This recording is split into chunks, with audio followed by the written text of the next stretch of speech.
Thank you. But it's a real special day today. You know what today is, guys? It's February 20th. That means our first 30 days, the happy one-month anniversary of the Trump-Vance administration. I mean, how exciting is that? It's very exciting. It's hard to believe we've only been in office for a month, because I think we've done more in a month than Biden did in about 4 years. Yeah. And thank God for that. But, you know, the president keeps us on a pretty breakneck pace. He always asks, what have we done today? What are we going to do tomorrow? What are we going to do next week? Because I think he realizes this is a special moment in time. And by the way, thank you.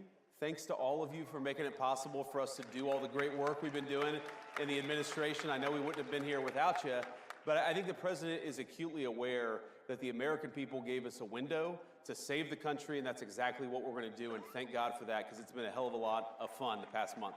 Okay, so I don't even think we can keep track of all the things you all are doing. In fact, I don't even think the press can keep track of all they're doing. I mean, they talk about the shock and awe strategy.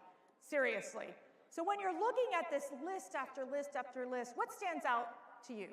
Well, speaking of the press, I do think that we've had maybe more executive orders than CNN has viewers each night. So hello to our friends at CNN. I actually think that their plan was they were going to go all in on anti-Trump and hope that he could save CNN in the same way that he did, frankly, in 2017, because nobody really watched the network until he became president in 2017. But that's maybe the one thing I think the president has been unable to do, unable to save the CNN's ratings over the last few months. But look, I think that what the president has tried to do is recognize that we have a historical mandate on a few issues. We have to secure the southern border, and thanks to his actions, border crossings are down well over 90%, and we're just getting started. He recognizes that we have to really unlock the engine of American growth. We've got to get back to having a growing economy that creates good jobs and high wages for the American people.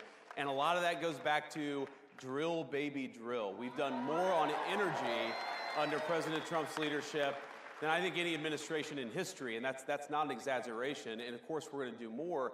And then I think the third thing that he's tried to do, of course, with the help of Elon and all the great folks at Doge, is ask, what are we doing with all of the American taxpayers' money, and why are we wasting so much of it on garbage that the American people either aren't aware that we're spending it on or don't want to be spending it on in the first place? Like, for example, the stuff that we've figured out, Mercedes, is unbelievable. Why are we spending money on progressive modern art projects centered around toilets in Afghanistan? That's actually something that your tax dollars were funding until very recently.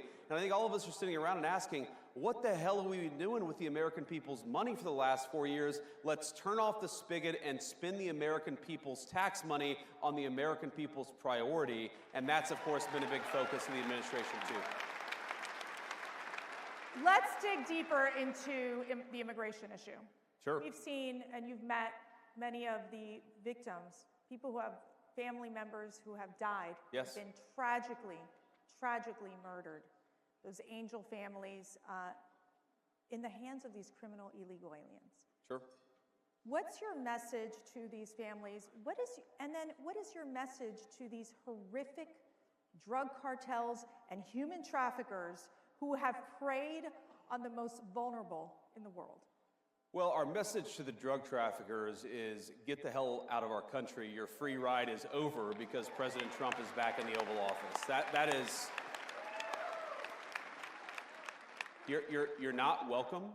You were never welcome, according to the American people, but unfortunately you had President Joe Biden, who allowed you to run free over the United States of America, and Donald Trump has said, you're terrorist organizations, we're going to go after you, we're going to wage war on you, and certainly we want you out of the United States of America, and that's an important message, of course. But our message, and you know this, Mercedes, our message to the families is President Trump cares about you.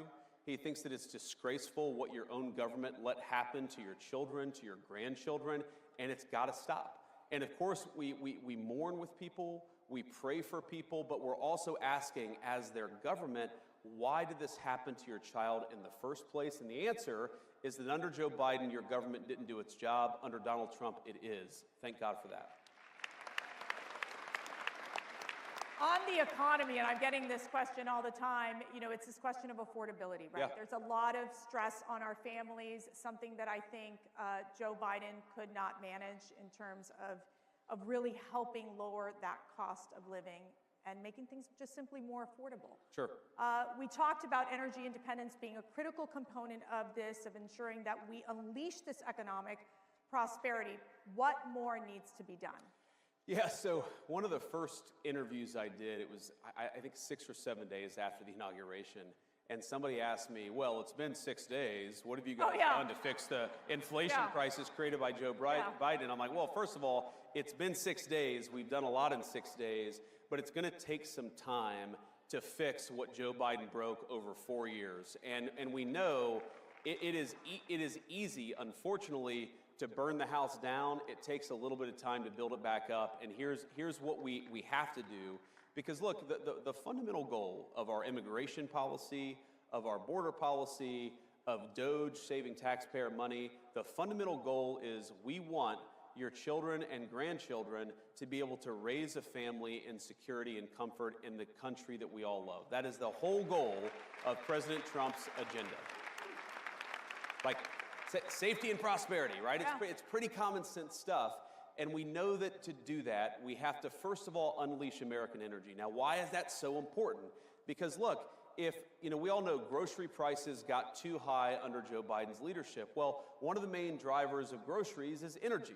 Because if the farmers are paying more for energy, then we're all paying more for what the farmers grow. And if the truck drivers who are delivering the groceries are paying more for fuel, then we're all paying more for what the truck drivers are delivering to the grocery store. If we unleash American energy, that will do more than anything to drive down the cost for the American people. The second thing, Mercedes, is we have got to stop spending the American people's money on garbage.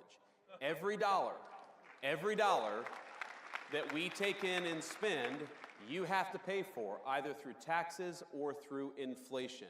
And if we spend the American people's money more wisely, if we stop taxing and spending the American people to death, that's also going to bring relief to all of the pricing pressures that are out there. We're going to make it affordable to live in this country again.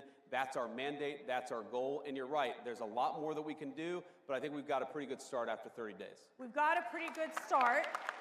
But we've got this big, beautiful one bill budget reconciliation scenario.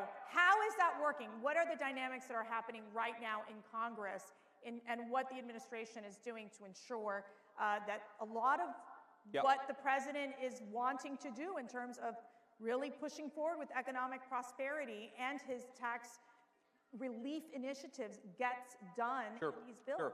Yeah, it's really important. So the Senate obviously has its own approach, and the president has been very clear that his preference is to put everything in one bill. Right. And part of that is just simple legislative strategy. I think the president has learned a lot about how D.C. works, and I actually talked to the president about this yesterday, and he said to me, look, it's very rare that you can get 2 reconciliation bills done in one Congress, which is why he thinks we've got to do a lot with that one big, beautiful bill, that first reconciliation package that we're going to get through the House and the Senate. It's going well. It's early, right? This stuff takes time to put together. I think, if you had a record pace reconciliation bill, we would get this thing done in May or in June. I think we're on track to do that, but we've got to do some basic things, Mercedes. One, like I said, we've got to continue to unleash American energy. That's part of the reconciliation bill. We've got to make sure that other countries stop taking advantage of us. That's a big part of President Trump's tariff policy, is we got to stop being taken advantage of.